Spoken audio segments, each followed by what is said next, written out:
The gunshot that shattered the evening silence in Sioux Falls, South Dakota, didn't kill anyone, but it changed everything for Rose Richardson, who stood frozen in the doorway of the boarding house kitchen with a dripping plate still clutched in her trembling hands. It was the spring of 1882, and Rose had been washing dishes at Mrs. Callahan's establishment for nearly 3 months, ever since her father died and left her with nothing but debts, and the tattered remains of what had once been a respectable family name. She was 20 years old, beautiful in a way that made men stop and stare, with auburn hair that caught the lamplight and green eyes that held more sadness than any young woman should carry. The gunshot came from somewhere down the dusty main street, followed by shouting and the thunder of hooves, but Rose barely registered any of it. She had learned to keep her head down and her hands busy, to focus on the simple rhythm of washing and drying, until the ache in her heart felt almost manageable. Mrs. Callahan bustled into the kitchen, her round face flushed with excitement. That was Tom Jenkins and his boys making a ruckus again. Sheriff's going to have to do something about them eventually. You all right, dear? Rose nodded mutely and turned back to the sink, plunging her hands into the lukewarm water. She picked up another plate and began to scrub, and as she worked, she started to sing. It was something she did without thinking anymore, a habit born of loneliness and grief. The song was one her mother had taught her years ago, before the fever took her, before everything fell apart. The melody was haunting and slow, filled with lyrics about lost love and empty rooms, and the way the wind sounds when it blows through abandoned places. In the morning when I wake, your memory is all I take. Through the hours long and cold, your absence makes me feel so old, she sang softly, her voice barely rising above the clatter of dishes. I walk through rooms that echo still, with footsteps that they never will, and every corner holds your face, but time has left an empty space. Mrs. Callahan paused on her way back to the dining room, listening for a moment with tears in her eyes, then continued on without saying anything. She knew better than to interrupt when Rose was singing. It was the only time the girl seemed even remotely at peace. What Rose didn't know was that someone else was listening too. Ethan Nash had arrived in Sioux Falls 3 days earlier, riding in on a dusty bay gelding with nothing but a bedroll, a rifle, and enough money to pay for a week's room and board. He was 23 years old, lean and weathered from years of working cattle drives and odd jobs across the frontier. His dark hair was perpetually in need of a cut, and his blue eyes held the kind of wary intelligence that came from surviving in hard country. He had taken a room at Mrs. Callahan's boarding house because it was clean and cheap, and because the old woman didn't ask too many questions about where a man had been or where he might be going. He had been sitting on the back porch when Rose started singing, enjoying the cool evening air and trying to decide whether to stay in Sioux Falls or move on. Work was scarce, but there was talk of the railroad expanding and maybe needing men for security or labor. The sound of her voice caught him completely off guard. It drifted through the open kitchen window like smoke, sad and sweet, and utterly captivating. Ethan found himself standing up and moving closer without even realizing what he was doing, drawn by the raw emotion in every word. He couldn't see her from where he stood, but he could hear every syllable perfectly. The song seemed to go on forever, verse after verse of heartbreak and longing, and Ethan listened with his hand pressed against the weathered wood of the house, memorizing every word without quite understanding why it felt so important. When she finally finished, and the only sound was the splash of water and the clink of dishes, he stood there for a long moment, feeling like something fundamental had shifted in his chest. The next morning, Ethan found himself lingering over breakfast in the dining room longer than necessary, hoping to catch a glimpse of whoever had been singing. Mrs. Callahan served him eggs and bacon with a knowing smile. "You wanting more coffee, Mr. Nash?" "Yes, madam, thank you," he said, though his cup was still half full. "That was some beautiful singing last night. One of the other boarders," Mrs. Callahan's expression softened. "That was Rose, my kitchen helper. Poor thing has had a terrible time of it this past year.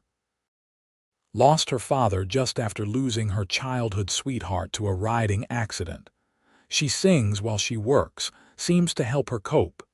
Ethan felt something tighten in his chest at the mention of her losses. "She has a remarkable voice." "That she does," Mrs. Callahan agreed. "Though I wish she'd choose happier songs. The ones she sings would break your heart." That evening, Ethan made sure to be on the back porch again as the dinner hour wound down. Sure enough, as the sun began to set and cast long shadows across the dusty street, Rose's voice rose from the kitchen once more. This time the song was different, but equally melancholy. She sang about a rider who left at dawn and never came back, about waiting by a window that overlooked an empty road, about promises that dissolved like morning mist. He said he'd return when the snow began to fall, but winter came and went and he didn't come at all. I kept his letters tied with ribbon, blue and worn, and every word within them left me more forlorn, she sang, her voice cracking slightly on the last word before steadying again. "The seasons turn like pages in a book I cannot read, and every chapter tells me that my heart will never cease to bleed." Ethan stood perfectly still, listening with an intensity that surprised him. He had heard plenty of songs in saloons and around campfires, rowdy tunes and bawdy ballads, but nothing had ever affected him like Rose's sad melodies. There was something genuine in her voice, something that spoke of real pain and real loss, and it stirred feelings in him that he had worked hard to bury. He had his own share of grief, his own reasons for drifting from town to town without putting down roots. His family's ranch had been destroyed by a rival landowner when he was 19, his father shot dead in a dispute over water rights, his mother dying of heartbreak 6 months later. Ethan had tried to fight back, tried to get justice, but the law in that part of Texas had been in the rival's pocket. He had barely escaped with his life and had been moving ever since, working where he could, staying nowhere long enough to form attachments that could be used against him or torn away. But something about Rose's voice made him want to stop running. It made him want to know her, to understand what had put such sorrow in her songs, and maybe, just maybe, to help ease that sorrow somehow. The problem was that Ethan had no idea how to approach her. He couldn't just walk into the kitchen and introduce himself. "Mrs. Callahan ran a respectable establishment, and Rose was a respectable young woman despite her reduced circumstances. There were protocols, expectations. He needed a reason, a legitimate excuse for conversation. It took him 2 more days to work up the courage, 2 more evenings of standing on that back porch and listening to her sing while memorizing every word of every song. By the 4th night, he knew all of her melodies by heart. He could have sung them himself, though his voice was rough and untrained compared to her clear, aching soprano. On the 5th evening, as Rose began another song, Ethan did something impulsive. He started singing along with her, his voice low and uncertain but carrying through the open window. Rose stopped abruptly, and the sudden silence was deafening. Ethan held his breath, wondering if he had made a terrible mistake. Inside the kitchen, Rose stood with her hands frozen in the dishwater, her heart pounding. Someone had been listening to her. Someone had learned her songs. She felt exposed and vulnerable, but also underneath the initial shock, something else, something that felt almost like curiosity. She dried her hands on her apron and walked slowly to the back door, pushing it open to find a tall cowboy standing on the porch, his hat in his hands, looking nervous and apologetic. "I'm sorry," Ethan said quickly. "I didn't mean to startle you. I've been listening to you sing, and your songs, they're beautiful. I hope that doesn't sound forward or inappropriate." Rose studied him for a long moment. He had kind eyes, she noticed, and his face held an honesty that was hard to fake. "How long have you been listening?" "Every night since I arrived," Ethan admitted. "I'm Ethan Nash. I'm staying here at the boarding house."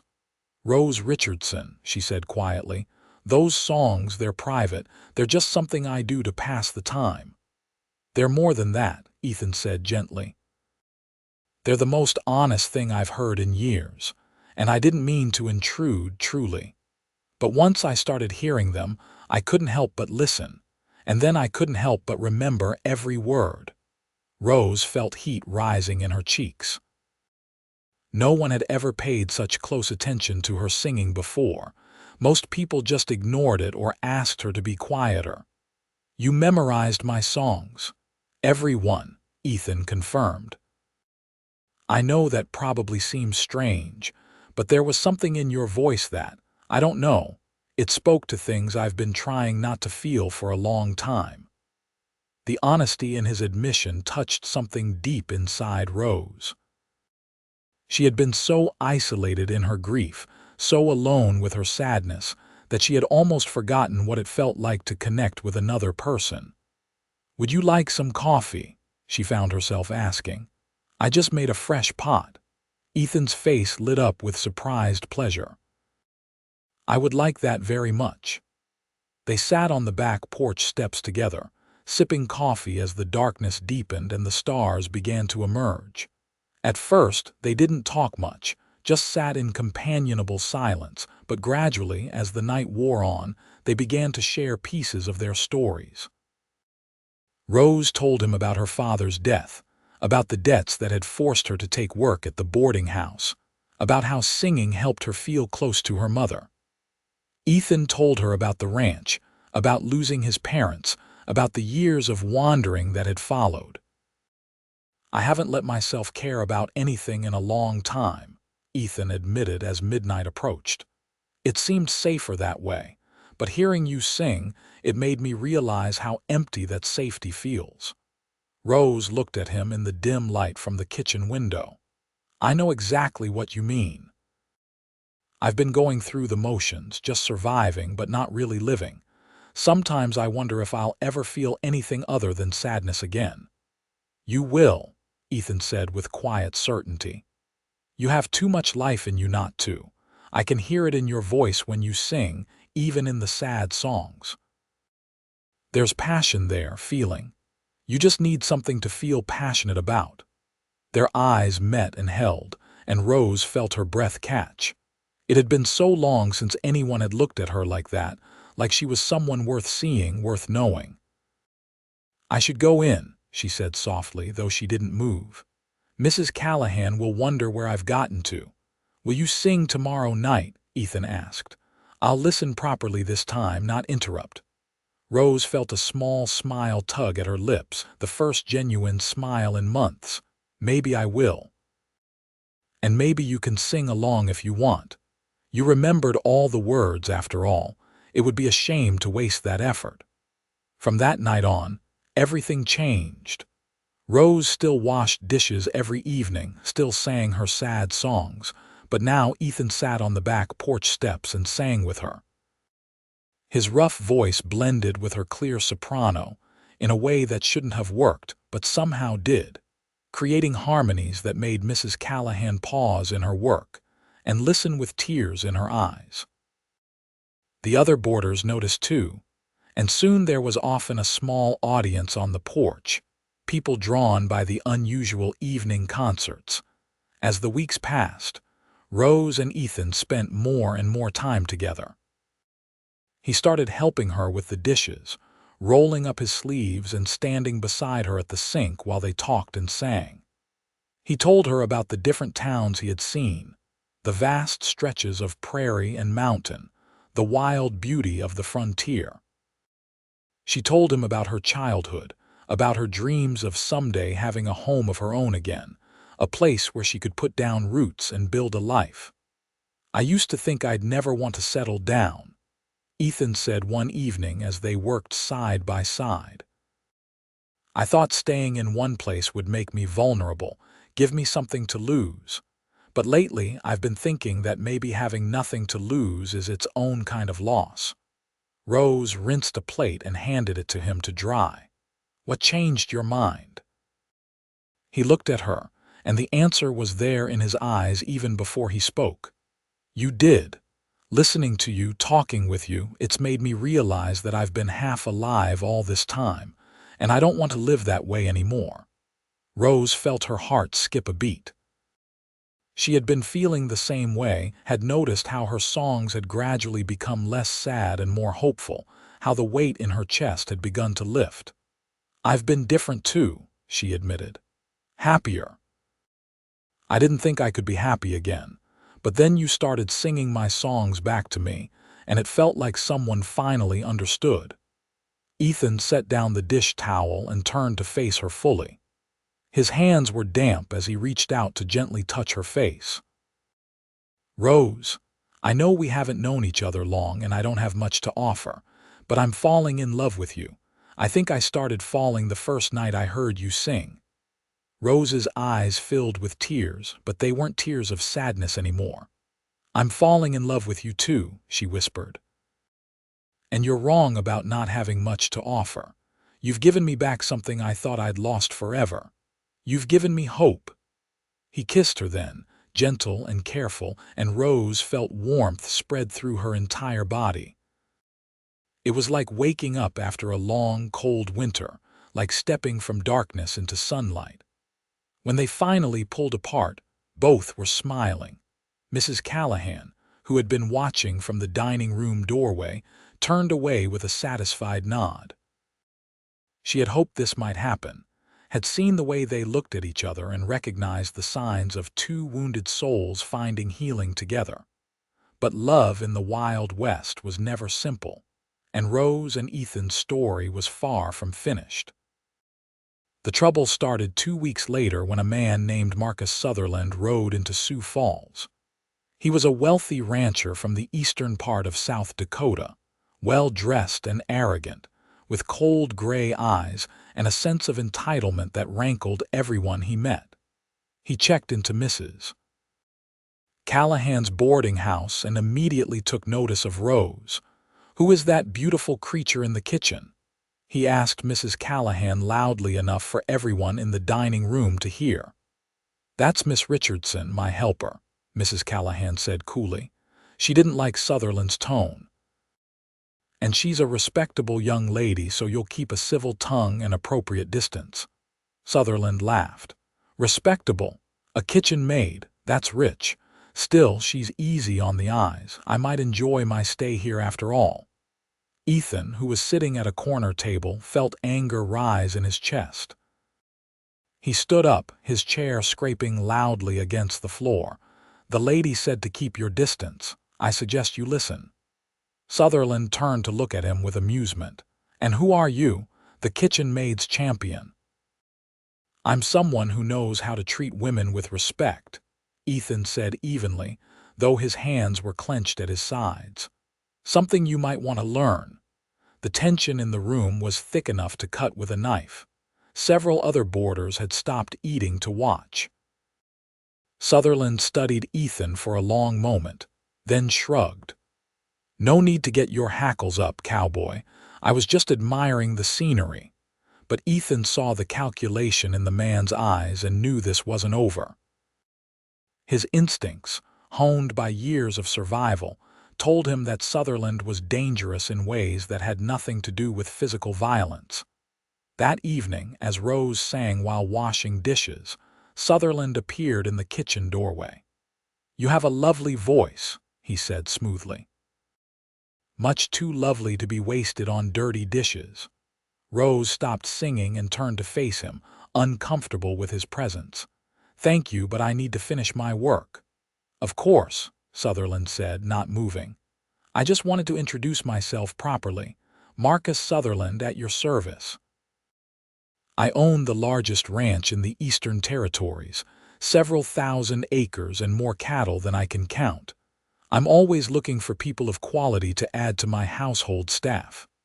"I'm content where I am," Rose said firmly. Sutherland's smile didn't waver. "Are you?" "Living in a boarding house, washing dishes for pennies. A woman of your beauty and refinement deserves better. I could offer you a position as a housekeeper with proper wages and your own quarters. Think about it." Before Rose could respond, Ethan appeared behind Sutherland. "The lady said she's content. Time for you to leave." Sutherland turned slowly, his expression hardening. "You again. Tell me, Cowboy, what exactly is your interest in Miss Richardson?" "That's none of your concern," Ethan said. "I think it is," Sutherland countered. "Because if you have some sort of understanding with this young lady, I should know before I continue to pursue her employment." "We do have an understanding," Ethan said, stepping past Sutherland to stand beside Rose. He reached out and took her hand. "Rose and I are courting, and we'd appreciate your respect for that fact." Rose squeezed his hand gratefully, relieved to have him there. Sutherland looked between them, his eyes narrowing. "I see. Well, congratulations. Though I have to wonder, Miss Richardson, if you've fully considered your prospects. A drifting cowboy with no property and no prospects, or a wealthy rancher who could give you everything you've lost and more." "I've considered everything I need to consider," Rose said, her voice steady despite the trembling she felt inside. "And I choose Ethan. Now please leave my kitchen." Sutherland stared at her for a long moment, then nodded slowly. "As you wish, but my offer stands if you change your mind." "Opportunities like this don't come along often for women in your position." After he left, Rose sagged against Ethan. "Thank you for being here. There was something about him that frightened me." "He frightens me too," Ethan admitted. "Men like that, they're used to getting what they want and they don't handle rejection well. We need to be careful." Over the next few days, Sutherland made several more attempts to approach Rose, always when he thought Ethan wasn't around. He would appear in the kitchen with compliments and veiled offers, or catch her in the hallway with comments about how she deserved better than her current situation. Rose rebuffed him every time, but his persistence was wearing, and she began to feel genuinely afraid. The situation came to a head one afternoon when Rose was at the general store buying supplies for Mrs. Callahan. Sutherland followed her inside and cornered her by the fabric bolts, blocking her exit. "You're making a mistake," he said, his friendly facade slipping to reveal something colder underneath. "That cowboy can't give you anything, but I can give you everything. A home, security, position. All I ask is that you come work for me." "I've told you no," Rose said, trying to keep her voice from shaking. "Please let me pass." "You don't understand," Sutherland said, leaning closer. "I'm not used to being refused, especially not by someone in your circumstances. You owe money, don't you? Your father's debts." "I've been asking around. I could pay those debts, make them disappear. All you'd have to do is agree to my employment terms." "I'll find my own way to pay those debts," Rose said, though she felt cold fear spreading through her. She had thought those debts were private, but apparently Sutherland had been investigating her. "Will you? Working as a kitchen maid. It'll take you years, and in the meantime those creditors could call in their notes at any time. They could take everything you have left. But I could make it all go away today." Before Rose could respond, Ethan walked into the store. He took in the situation immediately, seeing Rose's frightened face and Sutherland's aggressive posture. "Step away from her," he said, his voice dangerously quiet. Sutherland straightened, looking annoyed. We're just having a conversation." "Doesn't look like a conversation to me," Ethan said, moving to Rose's side. "Looks like harassment." "Careful, Cowboy," Sutherland warned. "You don't want to make an enemy of me." "Too late," Ethan said flatly. "Leave her alone. This is the last time I'm going to say it politely." Sutherland studied him for a moment, then smiled coldly. "You have no idea who you're dealing with. I could destroy you both with a word." "Then maybe you should use that word and see what happens," Ethan challenged. The tension stretched tight between them, and the other customers in the store had stopped to watch. Finally, Sutherland stepped back. "This isn't over," he said, then turned and walked out. Rose was shaking as Ethan led her out of the store. "He knows about the debts," she said quietly. "He's been asking questions about me. What am I going to do? We'll figure it out," Ethan promised. "Together. How much do you owe?" Rose told him the amount, and Ethan winced. It was substantial, more than either of them could earn in months of regular work. "There has to be a way," he said. "Let me think." That evening, after Rose had finished her kitchen duties, Ethan asked her to take a walk with him. They strolled through the quiet streets of Sioux Falls, past the saloons and shops that were closing for the night, until they reached the edge of town where the prairie stretched out endlessly under the stars. "I've been thinking about what Sutherland said," Ethan began. "About me having nothing to offer you, and the truth is he's right. I don't have property or money or security, but I have something else. I have skills and I have determination, and I have you if you'll have me." Rose stopped walking and turned to face him. "What are you saying?" Ethan took both of her hands in his. "I'm saying that I want to stop running. I want to stay here in Sioux Falls and build a life. I've been asking around, and there's a ranch about 10 miles out of town that's looking for hands. The owner, Mr. Patterson, is a good man.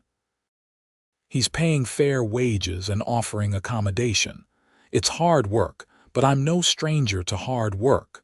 I could take the job, save money, and in time we could pay off your debts properly, without any help from men like Sutherland." "That could take a long time," Rose said softly. "I know," Ethan agreed. "But I'm not going anywhere. I love you, Rose. I want to marry you if you'll have me. It might not be easy and we might have to struggle for a while, but we'll do it together. And we'll do it honest, without compromising who you are or owing anything to anyone we don't trust." Tears spilled down Rose's cheeks, but she was smiling. "Yes," she whispered. "Yes, I'll marry you. I love you too, Ethan, and I don't care if we have to struggle. I'd rather struggle with you than live in comfort with someone like Sutherland." Ethan pulled her into his arms and kissed her, and Rose felt like her heart might burst with happiness. For the first time since her father's death, she felt like she had a future worth looking forward to. They decided to keep their engagement quiet for the time being, not wanting to provoke Sutherland further. But word spread anyway, as it always did in small towns. Mrs. Callahan was delighted and offered to host a small wedding celebration at the boarding house. The other boarders congratulated them warmly. Even the preacher, Reverend Michaels, agreed to perform the ceremony at a reduced rate when he heard their story. But Sutherland, as expected, did not take the news well. He confronted Ethan outside the boarding house 2 days before the wedding. "You're making a serious mistake," he said coldly. "That girl could have had everything, and you're dragging her down into poverty with you." "Rose is choosing her own path," Ethan said calmly, "and that path doesn't include you. Accept it and move on." "I don't accept anything," Sutherland said. "Especially not rejection from a kitchen maid who should be grateful for my attention. You think you've won, but you haven't. Those debts she owes, I bought them, all of them. I now own her father's obligations, which means I own her." Ethan felt ice flood his veins. "You can't do that." "I can, and I did," Sutherland said smugly. "It's all perfectly legal. and unless she can pay me the full amount immediately, I can demand satisfaction in any form I choose, including service in my household. That's not how debt works, Ethan said, but he felt uncertainty creeping in. The law in frontier territories could be complicated, and men with money and influence could bend it in ways that favored them. Isn't it? Sutherland smiled. Why don't you ask a lawyer and find out? Oh, but that would cost money you don't have. Tell you what, I'll give you one last chance. Convince Rose to come work for me, just as a housekeeper. Nothing untoward, and I'll consider her father's debts paid in full after 1 year of service. Refuse, and I'll have the sheriff seize what little she has left and potentially have her arrested for fraud. The choice is yours. He walked away, leaving Ethan standing there with fury and fear warring in his chest. He knew he needed to tell Rose, but he dreaded seeing the hope die in her eyes. When he told her that evening, Rose went pale. Can he really do that? Can he force me to work for him? I don't know, Ethan admitted. But I'm going to find out. There's a lawyer in town, Mr. Hendricks. I'll use what little money I have saved to consult with him. There has to be a way around this. Mr. Hendricks, a kind elderly man with wire-rimmed spectacles, listened to their story with growing concern. I'm afraid Mr. Sutherland is technically within his rights to purchase existing debts, he said gently, and he can demand payment or equivalent service. However, the type of service must be reasonable and clearly defined. He cannot simply claim ownership of Miss Richardson as if she were property. Slavery has been abolished for nearly 2 decades, after all. So what can we do? Ethan asked. You could contest the debt in court, argue that the terms are unfair or that the original loans were improperly documented. But that would take time and money, neither of which you seem to have in abundance. Alternatively, you could attempt to negotiate with Mr. Sutherland, see if he'll accept a payment plan or reduced settlement. He won't, Rose said quietly. This isn't about the money, it's about control. He wants to own me. Mr. Hendricks nodded sadly. I suspected as much. Men like Sutherland often see people as possessions to be acquired. My best advice is to raise the money as quickly as possible and pay him off in full, thereby ending his leverage over you. It's not ideal, but it's the most certain path to freedom. After they left the lawyer's office, Rose and Ethan walked in heavy silence. The weight of the situation pressed down on them, threatening to crush the happiness they had found together. Maybe I should just go work for him, Rose said eventually. 1 year of my life in exchange for all the debt being cleared. Then we could start fresh. No, Ethan said firmly. Absolutely not. You'd be completely at his mercy with no protection and no recourse if he decided to demand more than housekeeping. I won't let you put yourself in that position. Then what do we do? Rose asked, tears threatening to fall. We can't raise that kind of money in time. Ethan was quiet for a long moment, thinking hard. Then an idea began to form, risky and possibly foolish, but maybe their only real chance. There's a poker tournament next week in Deadwood, he said slowly. Big stakes, big prizes. The winner takes home enough money to pay your debts twice over. You're a gambler, Rose asked, surprised. Not usually, Ethan admitted, but I'm good at poker. My father taught me when I was young, said it was important to know how to read people and calculate odds. I played some on cattle drives to pass the time, won more often than I lost. It's not a sure thing, but it's a chance. It's too risky, Rose protested. What if you lose? We'd be worse off than before. What if I win? Ethan countered. Rose, I know it's not ideal. I know it's gambling with money we can't afford to lose. But what's the alternative? Let Sutherland win. Let him take you away from me. I can't do that. I won't. Rose looked at him for a long moment, seeing the determination in his eyes, the love that fueled his willingness to take such a risk. "If you're sure," she said finally, "then I trust you. I believe in you." Ethan borrowed $50 from Mr. Patterson, the ranch owner who had offered him work, promising to pay it back with interest or work it off if the gamble failed. Patterson, who had heard about their situation and disliked Sutherland on principle, agreed readily. "Give that arrogant son of a gun hell, son," he said, clapping Ethan on the shoulder. "And good luck." The ride to Deadwood took a full day, and Ethan spent the time reviewing everything he knew about poker strategy, trying to prepare himself mentally for what was to come. Rose had wanted to come with him, but they agreed it was too dangerous. Deadwood was a rough town, full of gamblers, outlaws, and men who would kill for less than what would be on the table that night. The tournament was held in the largest saloon in town, a sprawling establishment called the Lucky Jack. The entry fee was $50, and the pot would grow with each hand played. Ethan registered with a knot in his stomach, very aware that he was betting everything on his ability to read cards and people. The first few rounds were nerve-wracking but manageable. Ethan played conservatively, folding more often than he bet, carefully watching the other players and learning their tells. There was a railroad man who touched his mustache when he was bluffing, a mine owner who breathed heavier when he had a good hand, a professional gambler who was harder to read, but tended to get cocky when he was winning. As the night wore on and players were eliminated, Ethan found himself in the final four, then the final two. His opponent was the professional gambler, a thin man named Carlyle with cold eyes and steady hands. The pot had grown to over $2,000, more than enough to pay Rose's debts and have money left over. The final hand came down to luck and nerve. Ethan had a full house, kings over tens. It was a strong hand, but not unbeatable. Carlyle was studying him carefully, trying to determine if he was bluffing.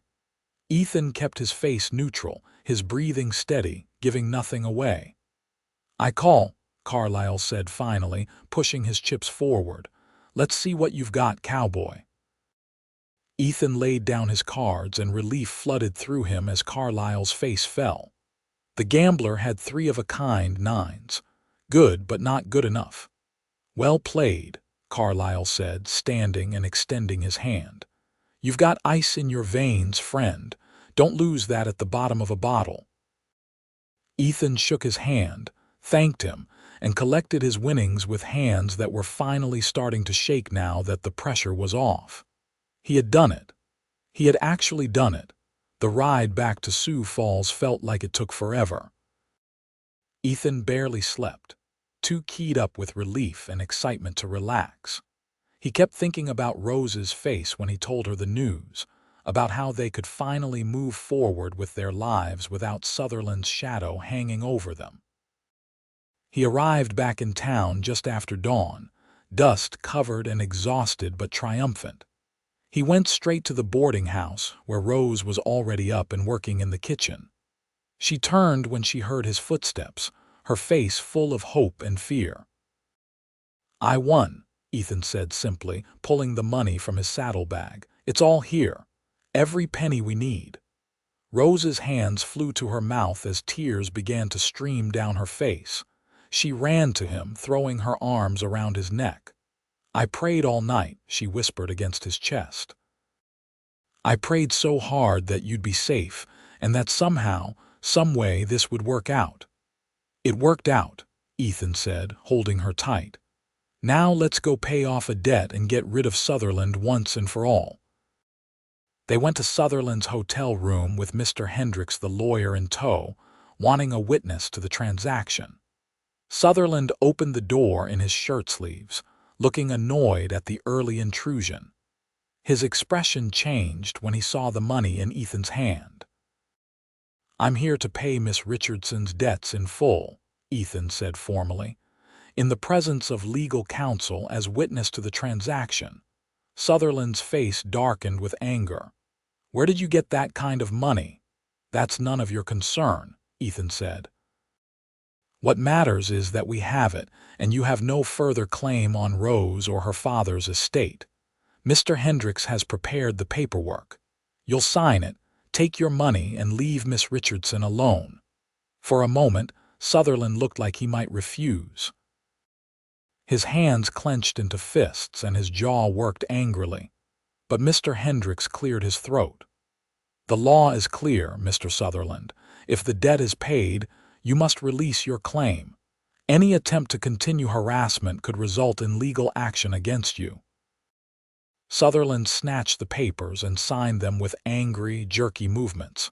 He took the money and counted it carefully, then threw the receipt at Ethan. You think you've won, but you haven't. That girl is nothing and you're less than nothing. You'll both end up in the gutter where you belong. We'll end up together, Rose said quietly, speaking for the first time. Which is more than you'll ever have. Money can't buy you decency or kindness, Mr. Sutherland, and those are the things that matter. They left him standing there, and Rose felt a weight lift from her shoulders that she had been carrying for so long she had forgotten what it felt like to be free. In the hallway outside Sutherland's room, she turned to Ethan and kissed him fiercely. "Thank you," she breathed. "Thank you for believing in us." "Always," Ethan promised. "Now let's get married and start our life together." The wedding took place 3 days later in the small church at the edge of town. Rose wore a simple cream-colored dress that Mrs. Callahan had helped her sew, with wildflowers in her hair that Ethan had picked that morning. Ethan wore his best clothes, which weren't particularly fancy but were clean and neat, his dark hair finally properly trimmed. The ceremony was short but heartfelt, with Reverend Michaels speaking about love and commitment and the courage it took to build a life together in uncertain times. When Ethan and Rose exchanged their vows, there wasn't a dry eye in the small gathering of friends and well-wishers. "I promise to stand by you in good times and bad, in wealth and poverty, in sickness and health," Ethan said, his voice steady and sure. "I promise to listen when you sing, to share your burdens, and to do everything in my power to make you happy for as long as we both live." Rose's voice trembled slightly as she made her own promises. "I promise to trust you, to support you, to build a home with you wherever we go. I promise to keep singing, because you've taught me that even sad songs can become happy when there's someone to sing them with. I love you, Ethan Nash, and I'll love you until my last breath." When Reverend Michaels pronounced them husband and wife, Ethan kissed Rose with such tenderness that several people in the audience had to look away, feeling like they were intruding on an intimate moment. But Rose didn't care who was watching. She kissed her husband back with all the love and hope and joy that filled her heart. The celebration at the boarding house afterward was simple but joyful. Mrs. Callahan had made a cake, and several of the townspeople had brought food and drinks. Someone produced a fiddle, and soon there was music and dancing in the dining room. Rose and Ethan danced together, laughing and spinning, and when someone called for a song, they sang together, one of Rose's melodies transformed by Ethan's harmony into something new and beautiful. "In the morning when I wake, your hand is all I take, through the hours warm and bright, your presence fills me with delight," they sang. The words changed from sadness to joy. "I walk through rooms that echo still, with laughter that they always will, and every corner holds your face, and time has brought a blessed grace." Sutherland left Sioux Falls the next day without saying goodbye to anyone, and no one mourned his departure. The town seemed lighter without his presence, as if a dark cloud had lifted. Ethan took the job at Mr. Patterson's ranch, and Rose continued to work at the boarding house for a few more months while they saved money. They rented a small cabin on the edge of town, just one room in a loft, but it was theirs and it was enough. Ethan would come home in the evenings covered in dust, and sweat from working cattle, and Rose would have dinner waiting, and they would sit together on their tiny porch and watch the sun set over the prairie. Every evening, Rose still sang while she prepared their meals or did the washing up, but now the songs were different. She sang about hope and love and second chances, and Ethan sang with her, his rough voice blending with hers in the way that had become their signature. Sometimes neighbors would pause in their evening walks to listen, smiling at the sound of the young couple's happiness. By the fall of that year, Rose discovered she was pregnant. She told Ethan one evening as they sat by the fire in their cabin, watching the first snow begin to fall outside their window. "We're going to have a baby," she said softly, taking his hand and placing it on her still flat stomach. "Come spring." Ethan's face transformed with wonder and joy. "A baby," he repeated, his voice full of awe. "We're going to be parents. Are you happy?" Rose asked, suddenly nervous. "I know we're still struggling financially, and another mouth to feed will make things harder." "Happy doesn't begin to cover it," Ethan said, pulling her into his arms. "Rose, you've given me everything. A home, a purpose, love, and now a child. I'm the luckiest man alive." They spent the winter preparing for the baby's arrival. Ethan built a cradle from pine wood, sanding it smooth and carving small designs into the headboard. Rose sewed tiny clothes and blankets, her hands working with love and anticipation. Mrs. Callahan, who had become like a mother to Rose, organized the women in town to help with a quilting bee, and they created a beautiful baby quilt in shades of blue and yellow and green. Mr. Patterson, impressed by Ethan's hard work and dedication, promoted him to foreman and gave him a substantial raise. "You're good with the men and you're good with the cattle," Patterson said. "Plus, you've got a baby on the way.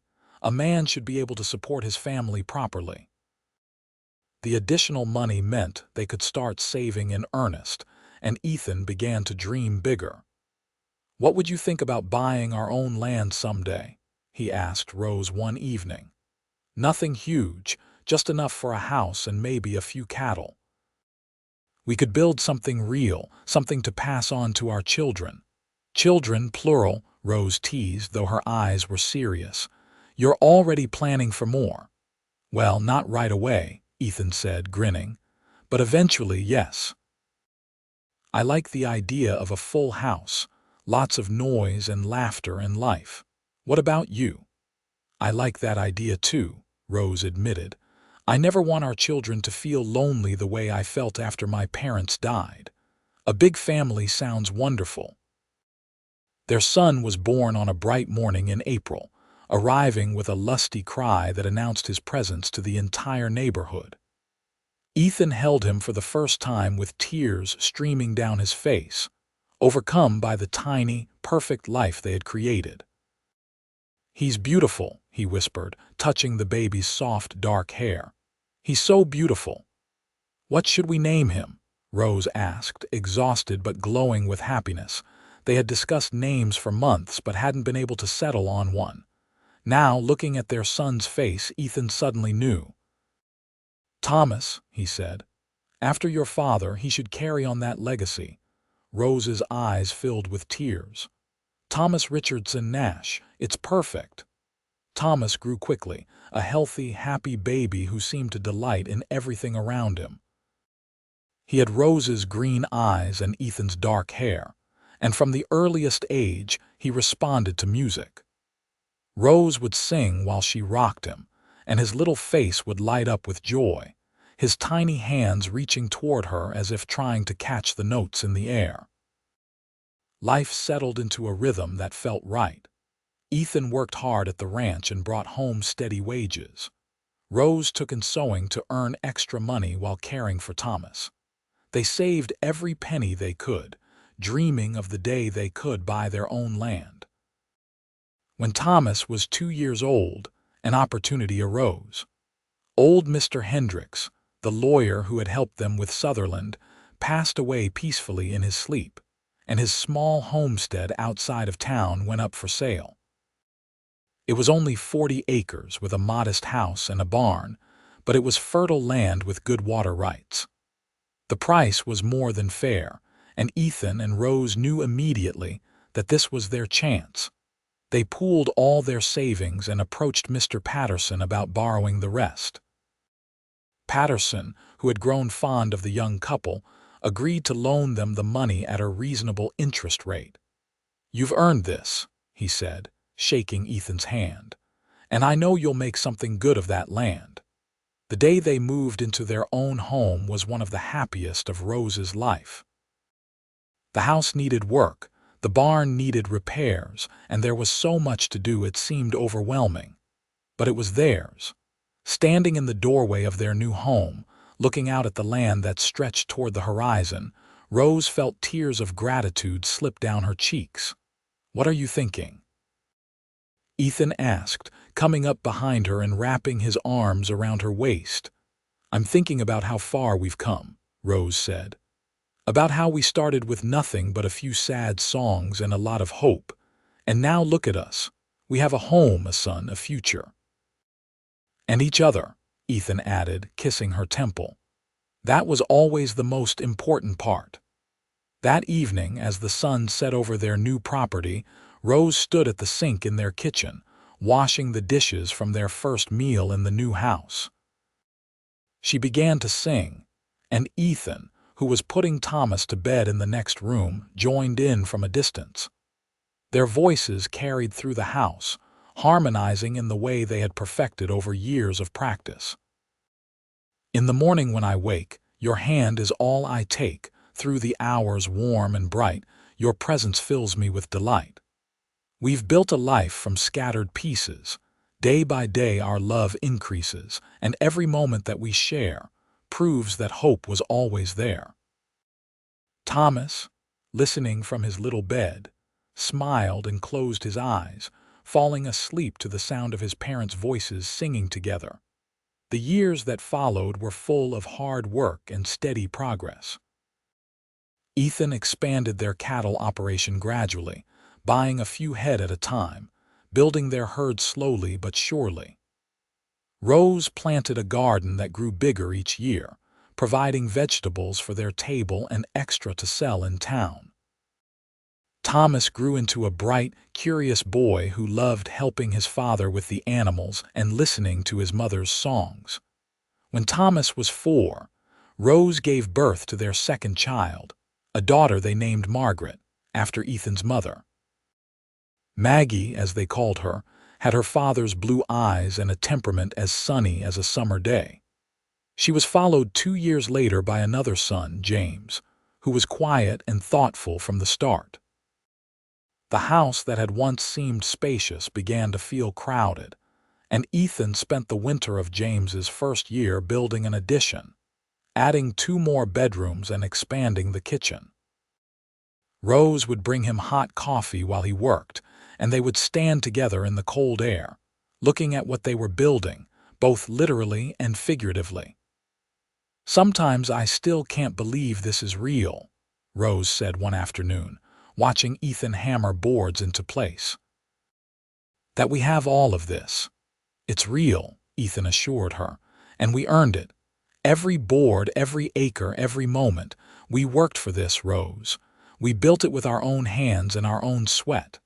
The children grew up surrounded by love and music. Rose taught them all to sing, and family concerts became a nightly ritual. Ethan taught them to work hard and treat people with respect. Thomas, as the oldest, took his responsibilities seriously, helping with the younger children and learning ranch work from his father. Maggie was creative and imaginative, always making up stories and songs. James was the observer, noticing things others missed and asking thoughtful questions. By the time Thomas was 10, the Nash family was well established in the community. Their ranch had grown to over 100 acres through careful purchases and land trades. They ran a respectable herd of cattle and sold beef to markets as far away as Rapid City. Rose had started teaching music to children in town, earning extra money and sharing the gift that had saved her life all those years ago. One evening, as the family sat around the dinner table, Thomas asked about how his parents had met. "Maggie's friend says you used to work in a kitchen, Ma." "Is that true?" Rose and Ethan exchanged a glance, and Rose smiled. "It's true. I worked at Mrs. Callahan's boarding house, washing dishes and singing to myself to pass the time. And I was a drifter staying at the same boarding house," Ethan continued. "I heard your mother singing one night, and it was the most beautiful sound I'd ever heard. So I learned all her songs by heart and sang them back to her." "That's so romantic," Maggie sighed, always the dreamer. "It wasn't romantic at first," Rose said honestly. "I was very sad back then. I had lost my parents and I felt alone in the world. But your father, he saw past the sadness. He heard the hope underneath, even when I couldn't hear it myself." "And then what happened?" James asked, always wanting the full story. Ethan told them about Sutherland, about the debts and the threats, editing the story slightly to make it appropriate for children but keeping the essential truth intact. He told them about the poker game, about the fear and the risk and the incredible relief of winning. "You gambled?" Thomas asked, clearly surprised. His father had always taught him that gambling was foolish. "I did," Ethan admitted. "And it was risky and probably not the wisest choice. But sometimes in life you have to take risks for the things and people you love. The key is to make sure the risk is worth it and that you're not gambling away things you can't afford to lose. In my case, I believed in myself, and I believed in your mother, and I was willing to bet everything on that belief. And it worked out," Rose added. "But it easily could have gone the other way, which is why we teach you to work hard and save money and not depend on luck to solve your problems. Your father's gamble paid off, but that was an exception, not a rule to live by." The children absorbed this lesson, and as they grew older, they came to understand the depth of sacrifice and love that had gone into building the life they enjoyed. Thomas eventually took over much of the ranch operation, working alongside his father and learning everything Ethan could teach him. Maggie developed into a beautiful singer, even better than her mother, and gave concerts in town that drew crowds from miles around. James discovered a talent for numbers and business, keeping the ranch's books and finding ways to maximize their profits. When Thomas was 18, he began courting a neighbor's daughter, a sweet girl named Catherine who loved music almost as much as the Nash family did. Ethan and Rose watched their eldest son fall in love with joy and a touch of sadness, knowing that he was beginning his own journey into adulthood. The wedding took place on the ranch, under a beautiful summer sky, with half the county in attendance. As Ethan walked Thomas up to stand beside Catherine, he thought about his own wedding day, about the hope and fear and overwhelming love he had felt.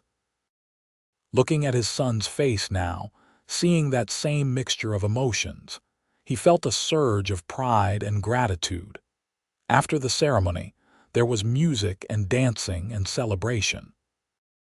At one point, someone called for Ethan and Rose to sing, and they obliged, performing the song they had sung at their own wedding all those years ago.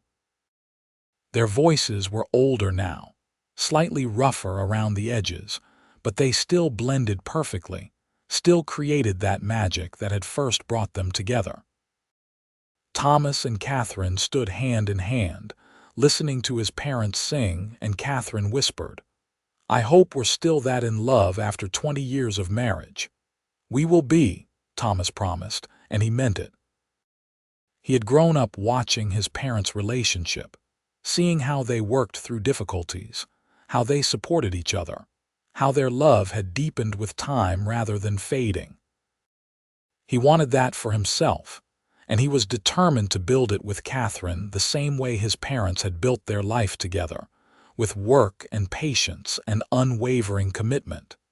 Maggie married 2 years later to a young man from town who owned a printing shop. He was quiet and thoughtful, a perfect match for her creative energy. Their wedding was smaller than Thomas's but no less joyful.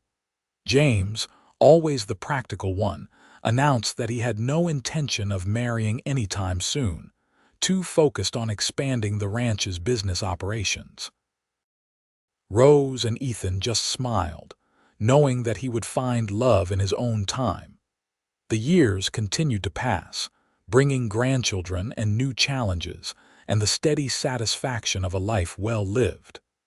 Thomas and Catherine had 3 children and built a house on the far side of the ranch property. Maggie and her husband moved to Rapid City, where she taught music, and he ran his printing business, visiting the ranch regularly with their 2 daughters. James eventually did marry, to everyone's surprise, to a sharp-minded woman who matched his business acumen and challenged him in all the best ways.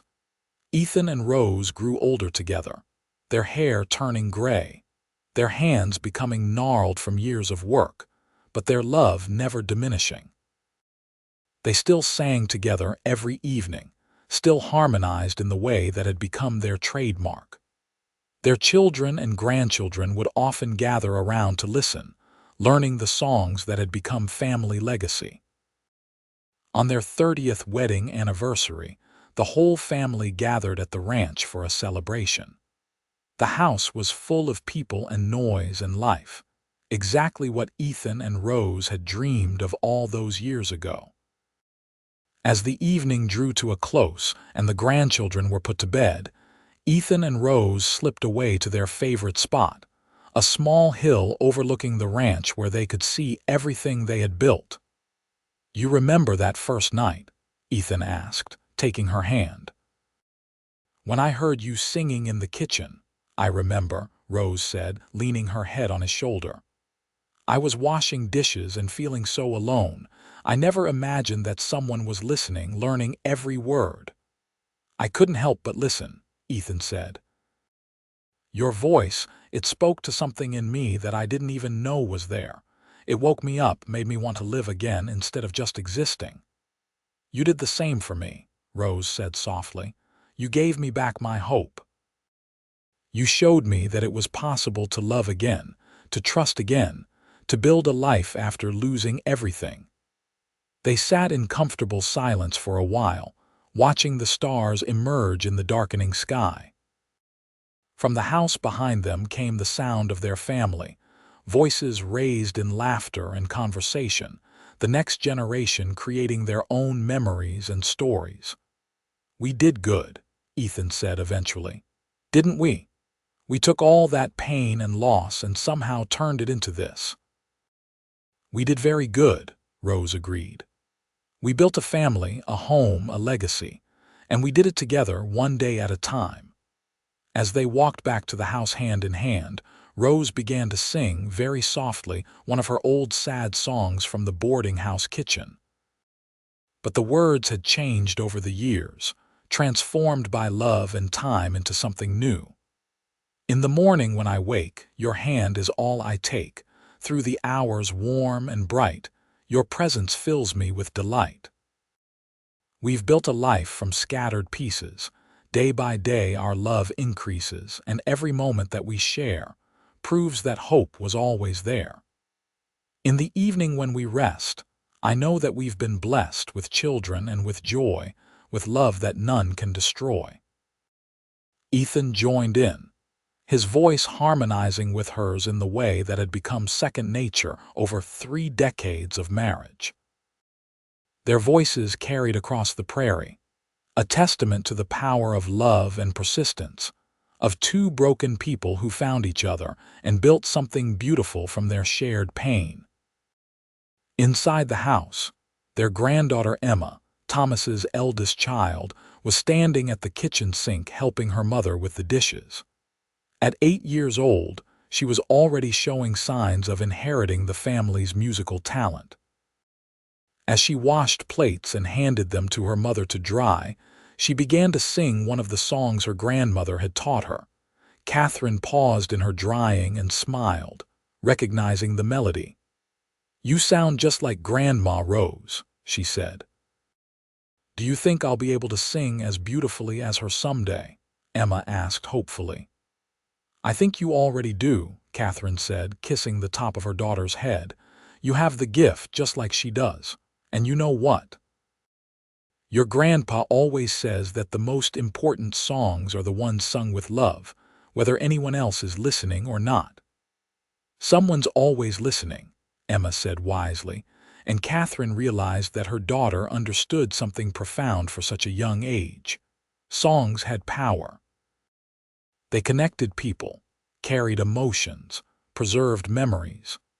The songs Rose had sung in that boarding house kitchen 40 years ago had drawn Ethan to her, had started a chain of events that led to everything they now had. As the anniversary celebration wound down and family members began to depart or settle in for the night, Ethan and Rose climbed the stairs to their bedroom, the same room they had shared for 25 years, since expanding the original cabin into a proper house. Rose sat at her vanity, brushing out her long gray hair, and Ethan watched her with the same appreciation he had felt when her hair was auburn and they were newlyweds. "What are you looking at?" Rose asked, catching his eye in the mirror. "You," Ethan said simply. "Still the most beautiful woman I've ever seen." Rose laughed, the sound still as clear and bright as it had been when she was 20. "You're biased." "Absolutely," Ethan agreed, coming to stand behind her, "but that doesn't make it less true." He placed his hands on her shoulders and they looked at their reflection together. Two people who had survived loss and hardship, who had fought for their happiness and won. "Do you have any regrets?" Rose asked suddenly. "Anything you wish had gone differently?" Ethan thought for a long moment. "I regret the pain you went through before we met. I wish I could have spared you that. But everything that happened led us to each other, so I suppose I can't regret any of it." "What about you?" "No regrets," Rose said firmly. "Not a single one. Even the hard parts, even the scary parts, they all brought us here. And here is exactly where I want to be." They went to bed that night wrapped in each other's arms, and Rose sang softly until they both fell asleep, her voice carrying them into dreams of all the years they'd shared and all the years still to come. The ranch continued to prosper under Thomas's management, with James handling the business side and making smart investments that ensured the family's financial security for generations. Maggie's daughters both inherited her musical talent, and one of them eventually became a professional singer, performing in concert halls across the country. She always credited her grandmother Rose as her inspiration, and would tell audiences about the woman who sang sadly while washing dishes, until a cowboy learned every word and sang them back to her. Ethan and Rose lived to see all their grandchildren grown, lived to meet several great-grandchildren. They remained active well into their 70s, still working around the ranch, still singing together every evening. Their love story became legendary in Sioux Falls, the sort of tale that parents told their children as an example of true love and perseverance. When Ethan died at the age of 78, peacefully in his sleep after a long, full life, Rose grieved deeply but not hopelessly. She knew they'd had something special, something that most people never found. She continued living in the ranch house, surrounded by family, and she kept singing. The songs were sad again, filled with longing and loss, but they were also filled with gratitude for the life they'd shared. 3 years later, on a quiet spring morning very similar to the one when their son Thomas had been born, Rose passed away in her sleep. She was 81 years old and had lived to see her family grow to include 4 children, 11 grandchildren, and 6 great-grandchildren.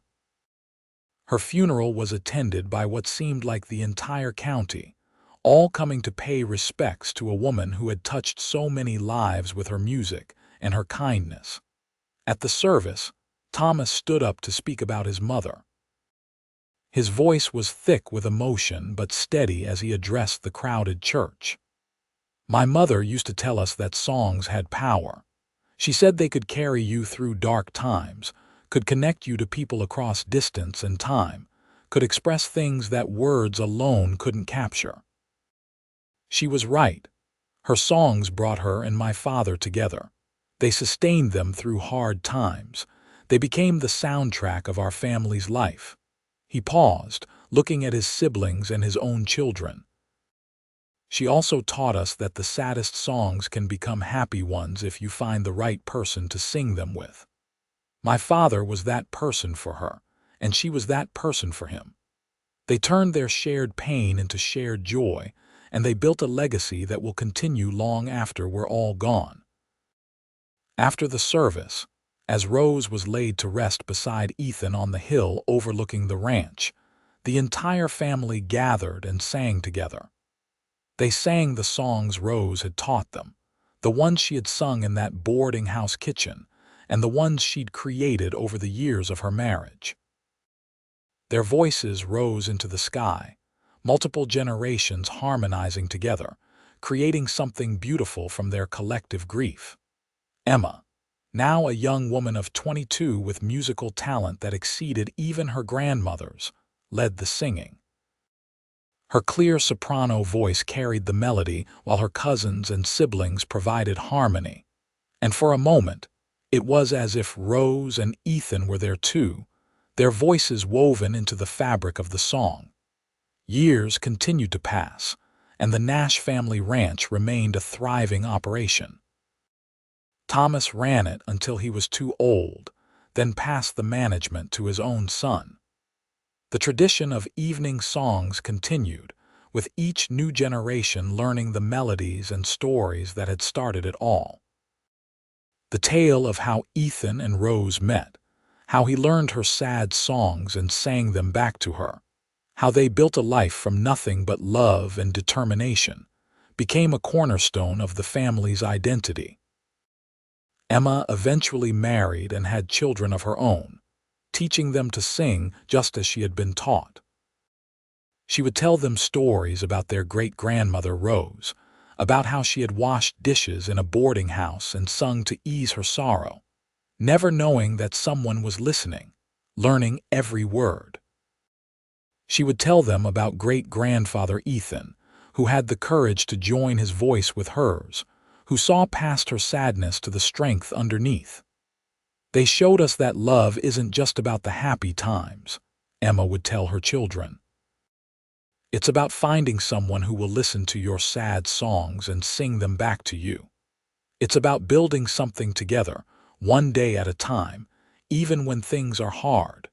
It's about never giving up on each other or on the dream of something better." The little cabin where Ethan and Rose had started their married life still stood on the property, maintained as a sort of shrine to their memory. Family members would visit it, sitting on the porch where Ethan had first heard Rose sing, feeling the connection to their ancestors and the love story that had started everything. Inside the main ranch house, above the fireplace, hung a photograph taken on Ethan and Rose's 30th anniversary. In it, they're standing together, his arm around her waist, both smiling at the camera with the kind of joy that only comes from a lifetime of shared experiences. Behind them, visible through a window, is the ranch they built together. The photograph captured a moment in time, but it also captured something timeless. The power of love to transform lives, to create something beautiful from pain, to endure beyond death itself. On quiet evenings when the work was done and the family gathered together, someone would always start singing one of Rose's songs. Others would join in, voices blending in harmony, continuing the tradition that had begun in a boarding house kitchen in 1882. The songs had changed over the years, adding verses about children and grandchildren, about hard winters survived and good harvests celebrated, about births and deaths, and all the moments that make up a life. But the core of every song remained the same: love, hope, and the belief that even the saddest melody can become beautiful when you find the right person to sing it with. That was Ethan and Rose's legacy, the gift they left to their descendants. Not just land or money or material possessions, but the understanding that true wealth comes from love, family, and the courage to keep singing even when your heart is breaking. And so the songs continued, generation after generation, echoing across the prairie under the vast South Dakota sky. They were songs of sorrow transformed into joy, of loneliness transformed into belonging, of two people who found each other against all odds and built something that would last forever. They were the songs that Rose sang sadly while washing dishes, that Ethan learned every word of and sang back to her, creating harmony from heartbreak and love from loss. The story of Ethan Nash and Rose Richardson became more than just family history. It became a testament to the resilience of the human heart, to the power of love to heal wounds and create new beginnings. Their ranch, their family, their songs, all of it stood as proof that sometimes the most beautiful things in life come from the darkest places, if only you're brave enough to keep singing and fortunate enough to find someone who will sing along. And in the end, that was all that really mattered. Not the land they'd acquired, or the money they'd made, or the reputation they'd built. What mattered was that two broken people had found each other, had learned each other's songs, and had created a harmony that would echo through time, a love story that would inspire generations, a legacy built on nothing more and nothing less than the simple, profound act of truly hearing another person's heart and choosing to sing along.